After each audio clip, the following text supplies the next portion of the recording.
Could the human mind be manipulated from a distance? Think about that for a moment.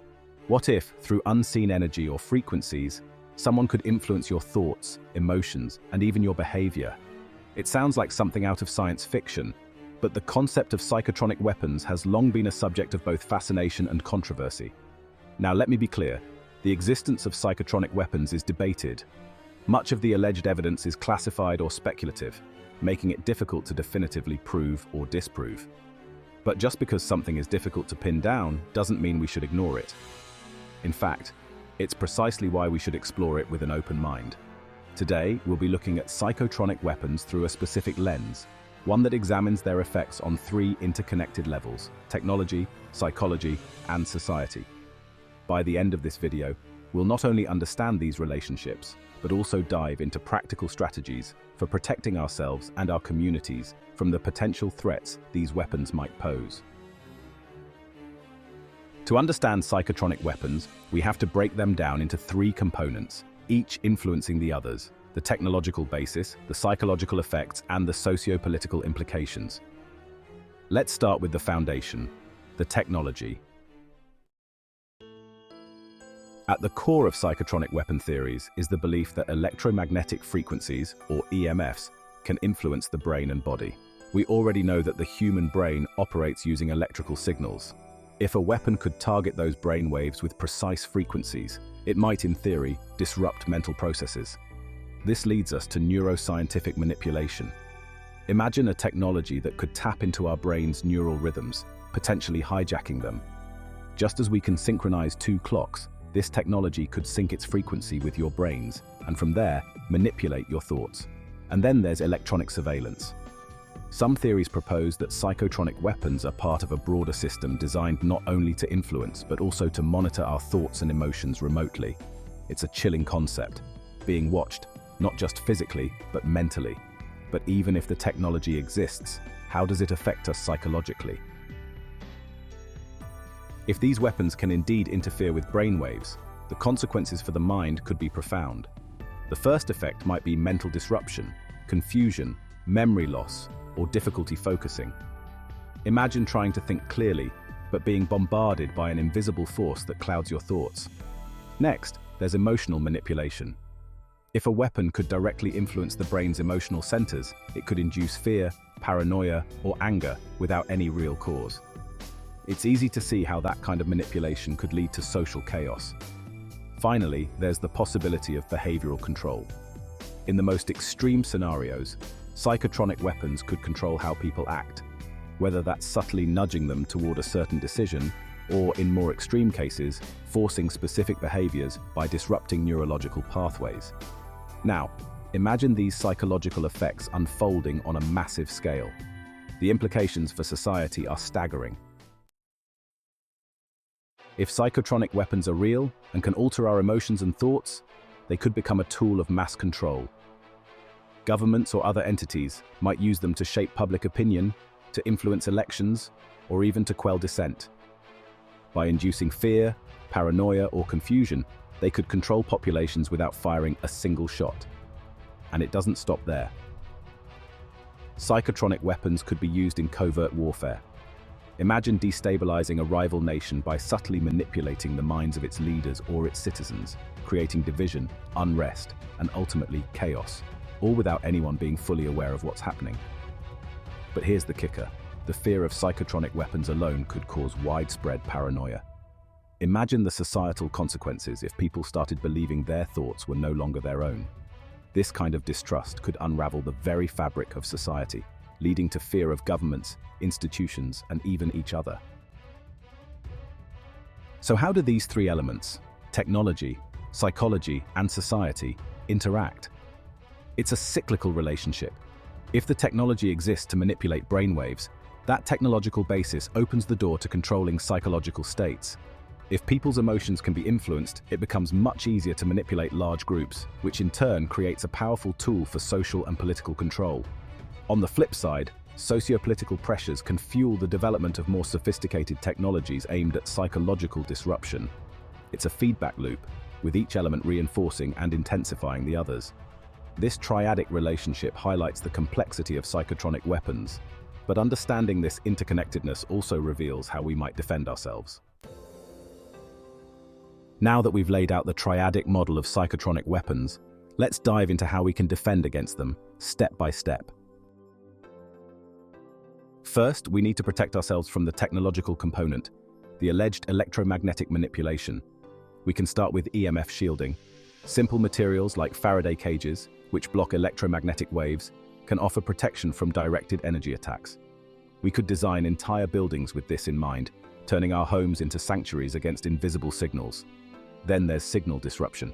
If these weapons rely on specific frequencies, we can develop technology to jam those signals or scramble them, preventing anyone from targeting individuals or entire populations. Bioelectrical monitoring could also help. If we could monitor brain activity in real time and detect anomalies caused by external interference, we'd have a crucial early warning system. Finally, there's grounding techniques. By staying electrically connected to the Earth, we might be able to dissipate harmful electromagnetic energy before it can affect our brainwaves. But technology alone isn't enough. What about defending the mind? The best defense against psychological manipulation is mental resilience. Cognitive fortification is key. Practices like meditation, mindfulness, and mental discipline can help fortify the mind. When your thoughts are clear and your emotions stable, it becomes much harder for external forces to manipulate you. We can also use counter-stimulation. Imagine wearing devices that emit counter-frequency brainwaves, essentially cancelling out any disruptive frequencies. This could restore mental balance in the face of psychotronic interference.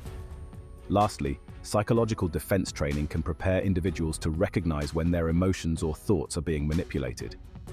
If people are educated about these tactics, they'll be far less likely to fall victim to them. But even the most resilient mind needs the backing of a stable society.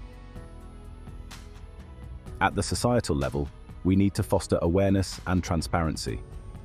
Awareness campaigns can educate the public about the reality of psychotronic technologies, their limitations as well as their potential. By understanding what we're dealing with, people are less likely to succumb to fear or paranoia. We also need transparency and oversight. If governments or organizations are developing these technologies, there must be independent oversight to prevent misuse. Public accountability will go a long way in maintaining trust. And finally, legal safeguards must be in place.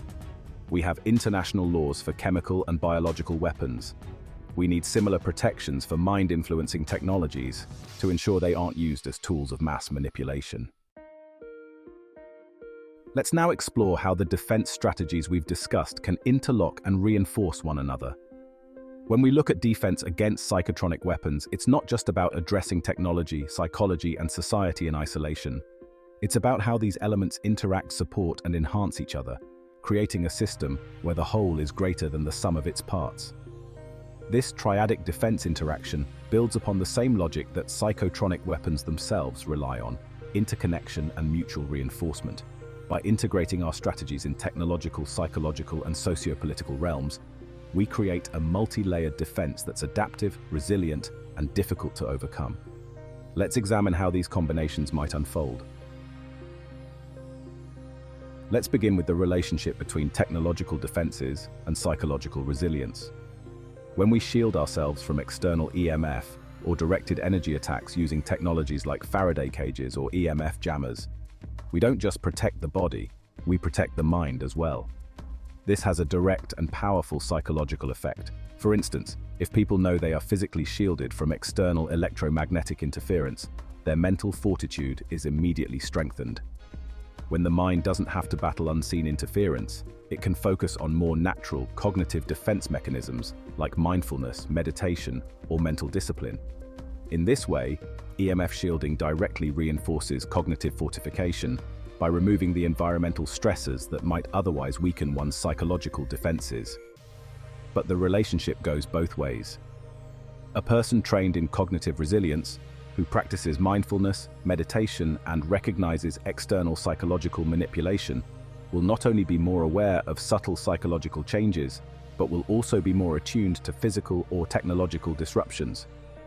This heightened awareness can lead to quicker deployment of technological countermeasures, like EMF jammers or grounding techniques. In this feedback loop, Psychological awareness enhances the effectiveness of technology, and technological protection fosters a stronger, more resilient mind. Next, let's examine how psychological resilience and sociopolitical stability can support one another. When individuals are psychologically fortified, able to recognize when external forces are attempting to manipulate their emotions or behavior, they become far less susceptible to fear, paranoia, or mass manipulation. This has a profound stabilizing effect on society as a whole. For example, widespread education about the psychological tactics of manipulation, including disinformation, paranoia, or emotional triggers, can create a population that is mentally immune to the fear tactics that psychotronic weapons could exploit.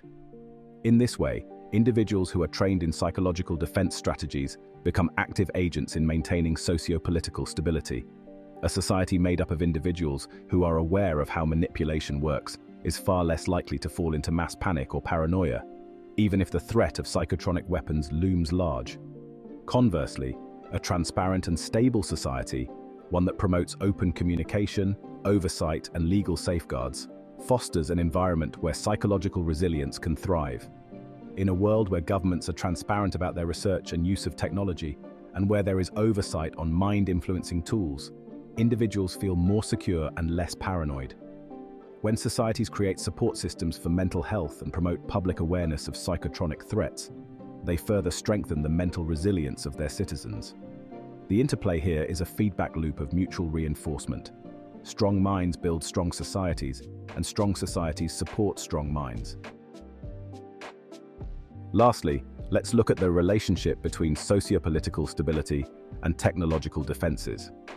A society that values transparency, accountability, and legal safeguards can play a crucial role in driving the development and deployment of defensive technologies. Governments and institutions, when held accountable by public oversight, are more likely to invest in protective measures, such as electromagnetic field shielding in public infrastructure or research into counter-frequencies that neutralize psychotronic interference. This is a form of collective technological defense, where society itself becomes an active participant in technological innovation and security. Moreover, by promoting public awareness of these technologies, societies can encourage individuals and communities to adopt their own forms of technological protection. For instance, if people understand the benefits of grounding techniques or personal electromagnetic field shields, they are far more likely to incorporate these technologies into their daily lives. This, in turn, reduces the overall vulnerability of the population to psychotronic manipulation, further reinforcing the stability of the society itself. On the other hand, technological defenses directly support socio-political stability by preventing widespread manipulation through electromagnetic or directed energy attacks. If governments implement electromagnetic field shielding in key buildings, deploy frequency jammers to prevent manipulation, or develop technologies that monitor brainwave activity in real time, they can detect and counter psychotronic threats before they can destabilize populations. The more secure the technological infrastructure, the less likely it is that psychotronic weapons could be used to sow chaos, confusion, or dissent in a society.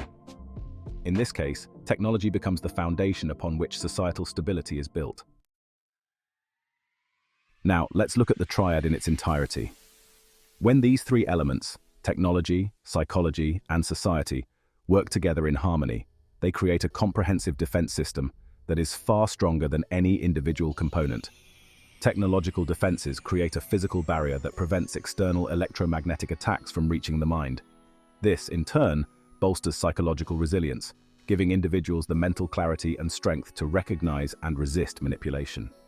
A psychologically resilient population is less likely to succumb to fear and paranoia, which stabilizes society as a whole. A stable society, through transparency, legal safeguards, and public education, supports the development of more advanced technological defenses, which close the loop and further protect both the mind and the collective social order. In this fully integrated defense model, the feedback loops between each element, technology, psychology, and society, create a self-reinforcing system. Each element strengthens and enhances the other, creating layers of defense that are adaptive and resilient to external threats. The mind, body, and social structure are all fortified, making it far more difficult for psychotronic weapons to penetrate or destabilize. In this way, The triadic defense against psychotronic weapons is more than just a collection of separate strategies. It's a deeply interconnected system where technology, psychology, and society work in tandem to protect individuals and the broader community from manipulation. By understanding these relationships and reinforcing them, we ensure that our defenses remain strong, resilient, and adaptive, no matter what challenges we may face. Whether or not these weapons truly exist, this integrated approach gives us the tools to protect our minds, our bodies, and our societies from any potential threat, visible or invisible.